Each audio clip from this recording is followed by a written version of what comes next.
Right on. We are and Vivo talking about Elden Ring today, specifically character building. What we're gonna share what we're doing with our characters, and just the overall journey so far, and the struggle with our builds. So,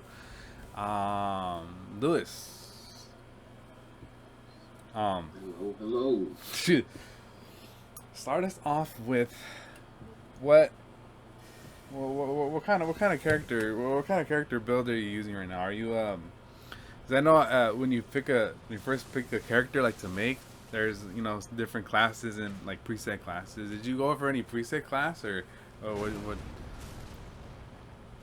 Okay, so I think I chose the uh dang, I forget. It's the warrior class with the magic, maybe Templar or something like that, maybe. Oh, okay. I'm not too sure. Uh huh. Uh-huh. Um, mainly because I mean that's usually what I pick in the Souls games. Oh. You know, very physical classes with some magic or some faith. Hmm. That's usually what I start with in the Souls games. Interesting.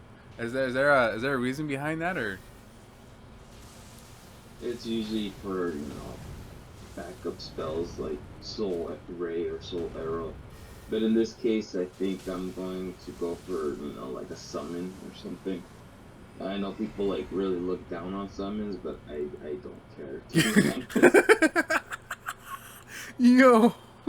Yes, they're really good. I seen Daniel play with them. They're like super effective, especially in solo play. Um, they Yeah. really they really seem like they do a lot of they help out a lot. Yeah, the main purpose I see them is distraction. I mean, that we get those free hits in. Yes. Oh goodness, we need the free hits, especially for those of us who play offline mostly, right? I mean, because I've noticed. Well, whenever I get on, it seems to be that there is no co-op help in the online world. Like for the boss that I'm on, I'm like, dang. It makes me think. Anybody even still play this game? I mean, it's still early, but I don't know. The summons for sure. I see them as a great co-op help. Yeah, right now I'm trying to get it's like this flaming lizard with like a whip, but I mean he's like super far up north on the map. You talking about the boss? No, summon. Oh, I Yeah, see. I'm trying. He's like a lizard with a whip. I kind of want to get him, and he throws like a lava AOE or whatever. Yeah. But he's I just want to get him because he looks pretty cool. Dang, honestly I didn't even know he existed. I haven't seen much of the summons myself, honestly.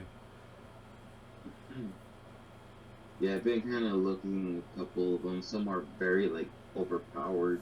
Like there's like this, um, like a thief assassin. Forgot what his name was or her name or whatever. Like Ooh. that one's like top tier. Dang. I know there's people who stick to the jellyfish. They just level it all the way up, and that's like the tried and true. Um, y- there's different philosophies that people take when it comes to summons. There's like a whole little discussion like on Reddit or whatever what summons to use, which ones are overpowered, which ones are like even people have they favor the dung eater. There's different variations of like what people favor, what people like, or what they use just for bragging rights or you know some form of loyalty to a certain summon. That's funny. Oh yes, of course. That's funny. Yeah, So, even the pumpkin head. People love the pumpkin head summons. dang, I haven't seen that one. All right. What about what's your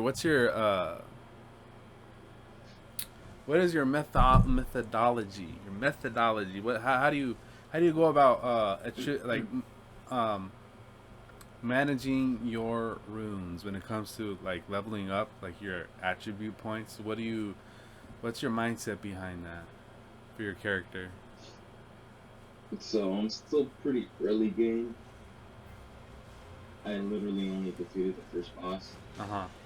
and basically all my runes go into strength and endurance. I like to be quick and like to hit hard. Hmm. Yes. Do you see do you see that changing in the future, or are you just gonna just pump them all in until the end of the game?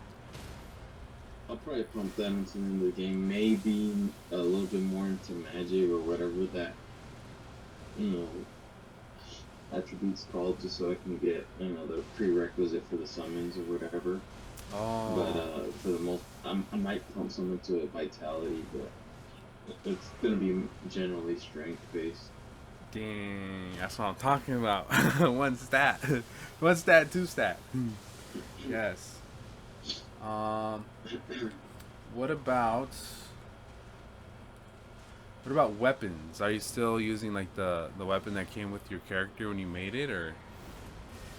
So I believe I got a. Uh, it's not the biggest sword. Well, I mean, I do have one. Right now, I'm currently using it's either the bastard sword or the claymore. I'm not sure which one's in the game, Yeah, yeah. but it's one of those like great swords that are. But I do have an ultra great sword, the guts one. I don't even know what it's called, but I did find that one randomly going through that barren wasteland Dang, I haven't even. where it's all Yeah. I happened to randomly get in there, and then saw all those dogs, and there was like a carriage in the bag, and then I just saw that guts like ultra great sword in the bag, and I'm like, all right, cool. I mean, I can't hold it yet, but I mean, I plan to eventually use that one. Yes. Damn. What? Well, I'll be corrected. I can hold it. I just can't move. I fat roll with it, so I don't Oh, like using it. yeah. The fat roll. Dang, I did not know that they had such a thing in this game. That sort of ultra great sword. Dang, I'll have to look for that on another playthrough with a character who could actually use it. Dang, that's cool. In every game, I like to use the biggest swords. Yeah. Uh, Demon Souls, I have the Dragon Bone Crusher. Hmm. You um, Dark Souls, usually, I don't know, whatever's in there. Mm-hmm. Um,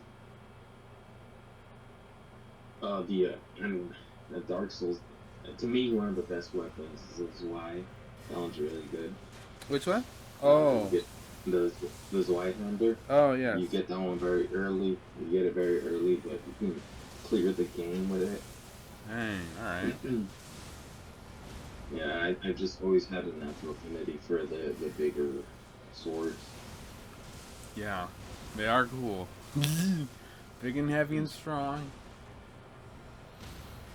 How has the average enemy been holding up to your swings, your character? Like, do you one shot them, or do they take like a couple swings still, or? I'm still. It usually takes like two or three swings. Oh, okay. I'm still not like fully where I'm gonna be pancake them, and This. or steamrolling through them. Yeah, I'm really curious to see and hear about um the progress you make, like um maybe like a little bit farther into the game when uh the bigger bosses come out. I want to see the difference between my struggles and your struggles when it comes to dealing damage on these guys, because my character, I went with the prophet build, right? So I was thinking to myself, all right, I'm just gonna pump everything on the faith, right? And then I I ended up doing that, but also just making a balance between faith and mind. So that way I can have like the FP to do like to waste on just heavy freaking faith based stuff. Um, the starting weapon was a spear, and honestly, that spear I didn't upgrade it until a good while, a few good hours into the game. I mean, the enemies were dying with like the pokes that I was giving them, and I had like basic strength, right? And I would just, I mean, they would take a few, they would take like, I don't know, 5, 6 thrusts until they went down. But for the most part, I felt that most enemies I could take them on with the spear. But it only lasted so long until I realized, yeah, I gotta start upgrading this thing for because these normal enemies are starting to get a little fat. But um, it has for sure been a struggle finding the the high powered spells like the lightning bolt and stuff like that. There's a whole little. I had to go out of my way and look it up online. All right, these things didn't just like show up in my path, so that was kind of annoying. But they do. They're pretty effective in boss fights, in certain boss fights. But nah, it's been a struggle with this with this build. I feel mostly there wasn't really a lot of variation in faith based spells that I could use at the beginning. I mean, I started off with like fireballs and fire stuff before I even got to like lightning stuff. It was a good while before you were able to buy any of that. So for sure, co-op helped. The few times that I was able to find decent help. Yeah. Um, let's see. In terms Yeah, I of think just the sheer amount of variety and then just things are in the game make it hard. Well, at least for someone who's coming in clean that doesn't know anything about it. mm-hmm. Because to me, Elden Ring is like obviously it's a Souls game, but it feels so very different from Dark Souls in general. But there's just a lot of content pumped into the game. To me, at least, it's been hard to adjust to that. How would you say the Elden Ring differs from the typical Dark Souls game? What is one big thing that kind of like, oh, this is new? Well, I mean, it's kind of it takes a page out of the Sekiro, where um, it takes a lot more hits to kill, a mob or anything like that. Yeah. Bosses, it's a lot more faster, fast paced. It's not a bad thing. You got to play more offensively. Mm-hmm. But I'm so used to years and years of turtle styling it. Yes. It's been a little harder to adjust for that. Oh yeah. I mean, I feel it's still possible to turtle. It's just you have to adjust to the new pace. It's like there's a new pace of turtling now. At least that's how I feel like I would describe it. It's odd. Yeah, most definitely. It's a different pace. I think I gotta put in a couple more hours to kind of adjust to that.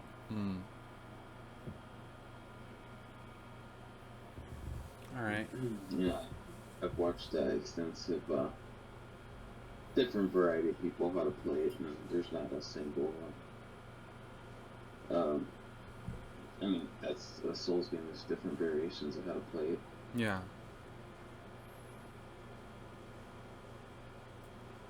Well, I think that that about does it for right now. Kind of, just went through the character building philosophies and just talked a little bit about what we do with the character. So we'll see what we get into next time. Hopefully, something new, something. So Yeah, most definitely. I'm gonna follow this up. yes. All right. All right.